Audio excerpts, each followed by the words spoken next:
La medicina alternativa, o mejor dicho, las medicinas alternativas, son el conjunto de conocimientos, saberes y ciencias que difieren del paradigma biomédico positivista con el fin de construir otras nuevas formas de realizar salud. Eh, Hay que rescatar que en nuestro país existe una división que es importante entre medicinas alternativas y terapias alternativas. Las medicinas alternativas que tú me preguntas son precisamente realizadas por médicos con títulos de cuarto nivel para realizar su trabajo. Las medicinas alternativas tienen su origen en diferentes formas, como son algunas medicinas que se consideran en este concepto. Hay algunas que se derivan de la ancestralidad, como por ejemplo la acupuntura, que se basa en la ancestralidad china antigua, mientras que otras ciencias como la homeopatía se basa en estudios clínicos realizados bajo el paradigma que le contiene a esta ciencia. Pues un error común es tratar de evaluar bajo el paradigma positivista a las medicinas alternativas y someter bajo protocolos de un paradigma a otras ciencias.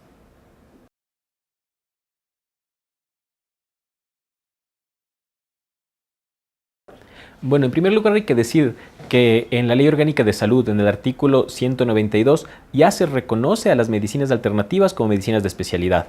Luego, el reglamento emitido por el Ministerio de Salud Pública en el año 2014, el reglamento de medicinas alternativas, reconoce a la acupuntura y a la homeopatía como medicinas alternativas de especialidad. Hay que recalcar también, haciendo esta diferenciación entre medicinas alternativas y terapias alternativas, que el reglamento de las terapias alternativas se está trabajando en este momento a manera de acuerdo ministerial.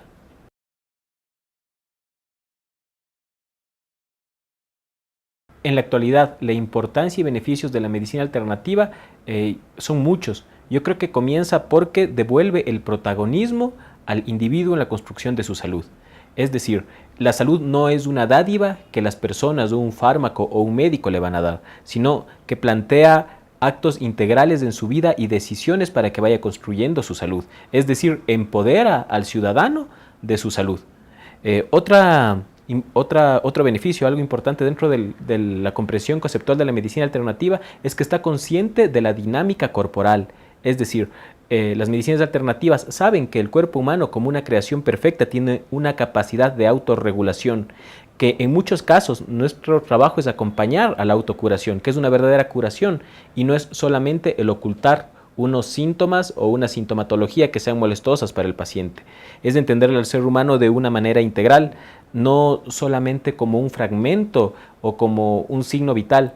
También en la medicina alternativa es importante considerarle al ser desde su individualidad existencial y psicológica, considerándole un ser irrepetible, de tal forma que un tratamiento no puede ser repetido en ninguna otra persona. Pueden haber diferencias en tratamientos, en palabras, en cosas que mandemos a cada uno de nuestros pacientes. No creo que se pueda protocolizar de una manera amplia las medicinas alternativas. También veo que por sus procedimientos y la manera que son hechos sus implementos y formas de tratamiento, son terapias terapéuticas muy amigables con la economía del paciente y con el medio ambiente, ya que, por ejemplo, en el caso de componentes homeopáticos no se requiere de gran infraestructura para hacer las medicaciones. Asimismo, para la acupuntura, el diseño de las agujas es económico y es fácilmente realizable. Inclusive en la antigüedad se utilizaban astillas de bambú, es decir, totalmente ecológico, porque son pensadas desde esa ancestralidad. Yo veo que en el caso de la acupuntura también un beneficio que se da, como esta es una ciencia milenaria, que está probada su seguridad. Entonces, durante miles de años se ha ejercido esta medicina sabiendo que no tiene repercusiones negativas o posteriores con los pacientes. Y por último, yo considero que lo más importante es que son medicinas preventivas. Entonces, la acupuntura fue eminentemente creada como algo preventivo para llegar al equilibrio de la persona.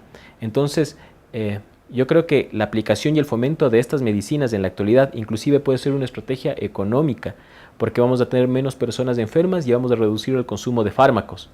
Entonces, esos son los beneficios que creo que las medicinas alternativas aportan.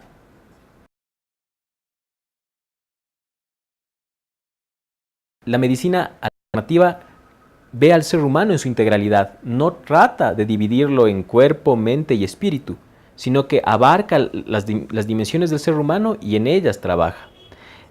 Por eso, en la medicina alternativa se considera que la enfermedad es un desequilibrio. ¿Pero un desequilibrio de qué? No es un desequilibrio únicamente de los datos fisiológicos del cuerpo. Es un desequilibrio en el sentido que el ser humano da a su propia vida y de la manera que él tiene para relacionarse con las otras personas. Entonces, un desequilibrio de todas esas magnitudes, de todas esas opciones que nos crean como seres humanos, es lo que causa la enfermedad. Muchas veces se piensa que la enfermedad está en el cuerpo, pero yo pongo un caso, si viene una persona con gastritis tal vez porque tiene una pareja que es alcohólica, un hijo que está en drogas, entonces claro, la enfermedad se manifiesta en su cuerpo, en su gastritis, pero la enfermedad está afuera, está en lo que está viviendo esa persona.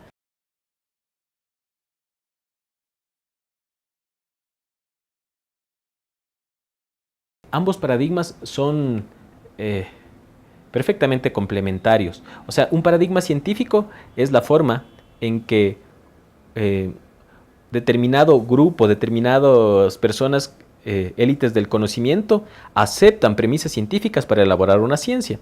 Entonces, tanto las medicinas alternativas como la biomedicina parten de paradigmas diferentes y nos importan dimensiones diferentes del ser humano. Entonces, la dimensión que la biomedicina utiliza es una dimensión más bien de lo somático, del cuerpo, de mediciones, de números, escalas más cuantitativas. En cambio, la medicina alternativa ve escalas más cualitativas, escalas más de movimiento, de interacción, de la apreciación que tenga el terapeuta sobre el paciente, no tanto con el examen, no tanto con las pruebas de laboratorio. Entonces yo creo que son muy complementarias.